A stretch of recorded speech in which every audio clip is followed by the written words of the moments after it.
അപ്പം driving licence മുതൽ ഒരുപാട് ഫാൻസ് കേരളത്തിൽ മാത്രമല്ല പുറത്തോട്ടും കിട്ടി. ചിരിപ്പിക്കാനാണെങ്കിലും ചിന്തിപ്പിക്കാനാണെങ്കിലും കരയിപ്പിക്കാനാണെങ്കിലും ഇനി പ്രണയിക്കാനാണെങ്കിലും നമ്മളെ ഒരുപോലെ പഠിപ്പിച്ച നല്ലൊരു കൈയ്യടി കൊടുത്തുകൊണ്ട് നമ്മളോട് സംസാരിക്കുവാൻ നമ്മളോട് ഇന്ററാക്ട് ചെയ്യാൻ വേണ്ടി നമുക്ക് സ്വാഗതം ചെയ്യാം. ഔട്ട് ചെയ്യൂ പോകണമെങ്കിൽ ഹാർഡ് വർക്ക്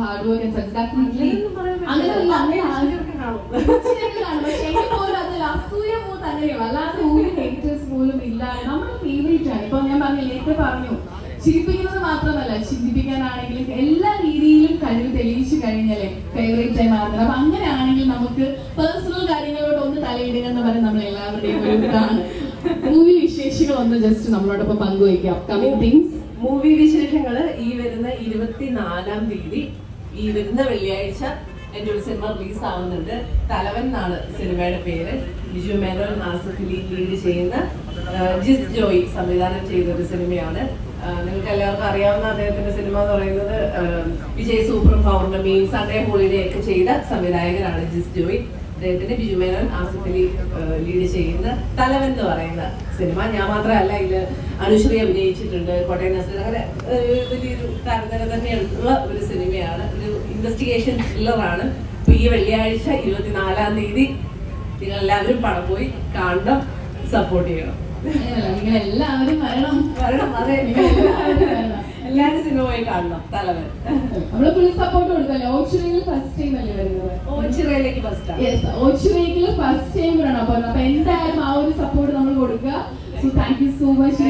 ഫാൻസിന് വേണ്ടി few sentence of your words. എന്താ പറയണ്ടേ, ഒത്തിരി സന്തോഷം. ഞാൻ അധികം വന്നിട്ടുള്ളൊരു സ്ഥലമല്ല, ഈ വഴിയൊക്കെ ഇങ്ങനെ പാസ് ചെയ്ത് പോയിട്ടുണ്ടെങ്കിലും ഓച്ചിറയിലേക്ക് ഞാൻ ഒരു പരിപാടിക്ക് ഒരു ഇവന്റിനായിട്ട് വരുന്നത് ഫസ്റ്റ് ടൈമാണ്. എന്തായാലും ഇന്നലെയൊക്കെ ഭയങ്കര മഴയൊക്കെ കണ്ടപ്പോൾ ദൈവമേ ഭയങ്കര മഴയായിരിക്കും എന്നൊക്കെ വിചാരിച്ചു. താങ്ക്ഫുള്ളി മഴയൊക്കെ നമുക്ക് വേണ്ടി ഒന്ന് മാറി തന്നിട്ടുണ്ട്. നമുക്ക് ഭംഗിയായിട്ട് ചടങ്ങൊക്കെ നടത്താനും ഒക്കെ പറ്റി. ഒത്തിരി സന്തോഷം. വീണ്ടും വീണ്ടും നിങ്ങളെ കാണാനുള്ള ഓപ്പർച്യൂണിറ്റീസ് എനിക്ക് വരട്ടെ എന്ന് ഞാൻ ആഗ്രഹിക്കുകയാണ്.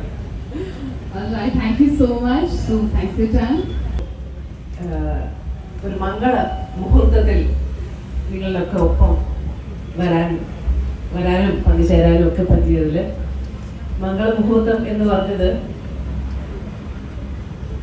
ഒരുപാട് എന്താ പറയുന്നത് ക്യൂർ ഒരു രോഗമുക്തി ഓഫർ ചെയ്യുന്ന ഒരു സ്ഥാപനമാണ്.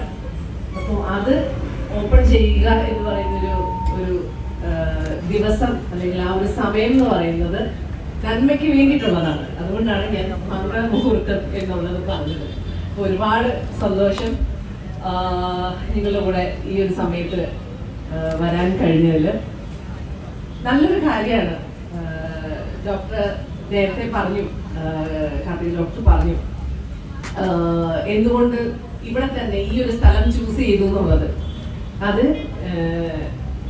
ഈ ഒരു ആളുകൾക്ക്, ഈ ഒരു പ്രദേശത്തെ ആളുകൾക്ക് കണ്ണിന്റെ ഒരു കാര്യം മാത്രമല്ല, പല ഡിപ്പാർട്ട്മെന്റ്സ് ഉള്ള ഒരു ഹോസ്പിറ്റൽ തന്നെയാണ് ഇത്. 4 ഡിപ്പാർട്ട്മെന്റ്സ് അല്ലേ? 4 ഡിപ്പാർട്ട്മെന്റ്സ് ഉണ്ട്. ഓർത്തോ, ENT, കോസ്മെറ്റോളജി, ഒഫ്താൽമോളജി, അങ്ങനെ 4 ഡിപ്പാർട്ട്മെന്റ്സ് പ്രവർത്തിക്കുന്ന ഒരു സിംഗിൾ സ്പേസ് ആണ്. ഒറ്റ ഒരു സ്ഥലത്ത് ഇതുപോലെ 4 ഡിപ്പാർട്ട്മെന്റ്സ് ഉള്ള ഒരു സ്ഥലമാണ്. അധികം ദൂരേക്കൊന്നും പോവാതെ മൾട്ടിപ്പിൾ ആയിട്ടുള്ള കാര്യങ്ങൾക്ക് ഒരു ക്യൂർ ലഭിക്കുന്ന ഒരു സ്ഥാപനമാണ് സുമ കാർത്തികാസ് ഹോസ്പിറ്റൽ എന്ന് തന്നെ പറയാം അല്ലേ? ഇവരുടെ ഒരു ഫ്രണ്ട്ഷിപ്പും ഒക്കെ ആയിട്ട് തുടങ്ങിയ ഒരു കാര്യമാണ്. നേരത്തെ സാർ പറഞ്ഞ പോലെ, MLA സാർ പറഞ്ഞ പോലെ, നമ്മള് ഇങ്ങനെ പല കാര്യങ്ങളും നമ്മളിങ്ങനെ വെച്ച് അത് ഇങ്ങനെ പറയുമല്ലോ, ആദ്യമേ സൂചി കൊണ്ടെടുക്കാവുന്ന ഒരു കാര്യം വെച്ച് മോശമാക്കി തൂങ്ങോട്ടെടുക്കുന്ന ഒരു അവസ്ഥയിലേക്ക് വരുത്താതിരിക്കാൻ നമ്മൾ ശ്രമിക്കണം. അപ്പോൾ എന്തെങ്കിലും ഇപ്പോൾ ഓർത്തോ സംബന്ധിച്ച് പറയുകയാണെങ്കിൽ ചെറിയ എനിക്കിങ്ങനെ കൈയണക്കുമ്പോൾ അല്ലെങ്കിൽ കാലനക്കുമ്പോൾ ചെറിയ വേദന ആയിട്ട് തുടങ്ങുന്നതായിരിക്കും. അത് പിന്നെ നോക്കാം എന്നൊക്കെ വിചാരിച്ച് വെച്ച് അല്ലേ വളരെ മോശം അവസ്ഥയിലേക്കൊക്കെ പോകേണ്ട ഒരു കാര്യം വരും. അതേപോലെ തന്നെ എല്ലാ കാര്യങ്ങളും എന്തെങ്കിലും ഒരു പ്രശ്നം വന്നു കഴിഞ്ഞാൽ അത് നമ്മൾ ആദ്യമേ തന്നെ നമ്മൾ ശ്രദ്ധിക്കുകയാണെന്നുണ്ടെങ്കിൽ വലിയ പ്രശ്നത്തിലേക്ക് പോകാതെ നമുക്ക് ശരിയാക്കി എടുക്കാവുന്നതേ ഉള്ളൂ. അതേപോലെ ഇതുപോലത്തെ ഒരു സ്ഥലത്ത് നമ്മൾ അധികം കാണില്ലാത്തൊരു കാര്യമാണ് കോസ്മെറ്റോളജി എന്ന് പറയുന്നത് അല്ലെ. ഈ ഒരു സ്ഥലത്ത് ആദ്യത്തെ ആയിരിക്കും അല്ലെ കോസ്മെറ്റോളജി ഉൾപ്പെടുന്ന ഒരു ഹോസ്പിറ്റൽ എന്ന് പറയുന്നത് ഈ ഒരു സ്ഥലത്ത് ആദ്യമാണെന്ന് തോന്നുന്നു.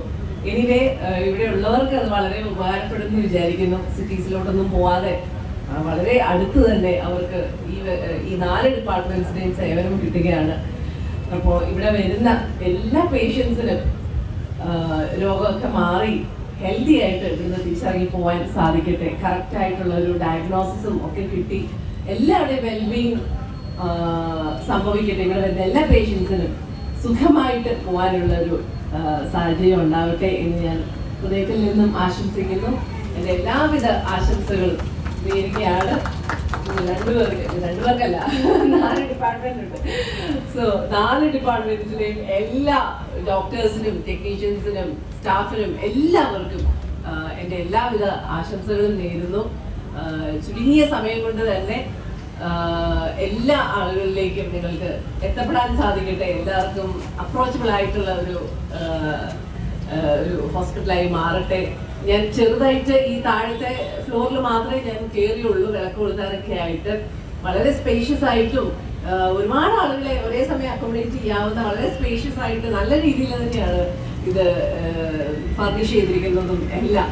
സോ ഒരു അസറ്റ് തന്നെ ആവട്ടെ, ചെറിയ ഒരു അസറ്റ് തന്നെയായിട്ട് ഈ ഒരു ഹോസ്പിറ്റല് നിൽക്കട്ടെ. എൻ്റെ എല്ലാവിധ ആശംസകളും നേരുന്നു. Thank you. All right, so thank you so much for coming over here. Plus,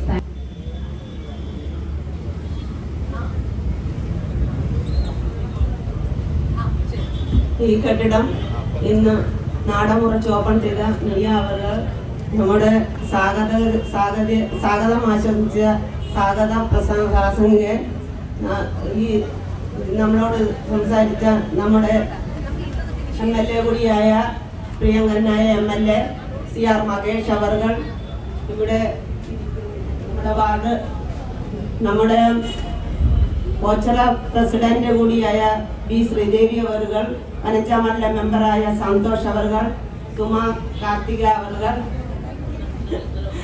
മറ്റുള്ള ഡോക്ടർമാര് ഇവിടെ എത്തിയിട്ടുള്ള രോഗം കൊണ്ട് സുദിനമാകണ്ട, നമുക്ക് രോഗമില്ലാത്ത ഒരവസ്ഥയെ ഒപ്പിക്കാനാണ് ഞങ്ങൾ ഇപ്പോൾ പാടുപെടുന്നത്. ഡെങ്കു ഒക്കെ വരുന്ന സമയമാണ്. അതിനുവേണ്ടിയുള്ള ഓരോ കാര്യങ്ങൾ ചെയ്തുകൊണ്ടിരിക്കുകയാണ് പഞ്ചായത്ത്. ഇനിമേലിൽ അത് ആവർത്തിക്കാതിരിക്കാൻ വേണ്ടി. എങ്കിലും നമ്മുടെ ജീവിതശൈലി രോഗങ്ങൾ കൊണ്ട് നമ്മളിപ്പോൾ വലയുകയാണ്. നമ്മുടെ ആഹാര രീതി, നമ്മുടെ ജീവിതത്തിന്റെ ശൈലികൾ, വ്യായാമമില്ലായ്മ ഇവ ഒക്കെ കൊണ്ട് ഇവിടെ ഓരോ ഷുഗറും പ്രഷറും അതുപോലെയുള്ള ജീവിതശൈലി രോഗങ്ങൾ ആയി ആളുകൾക്ക്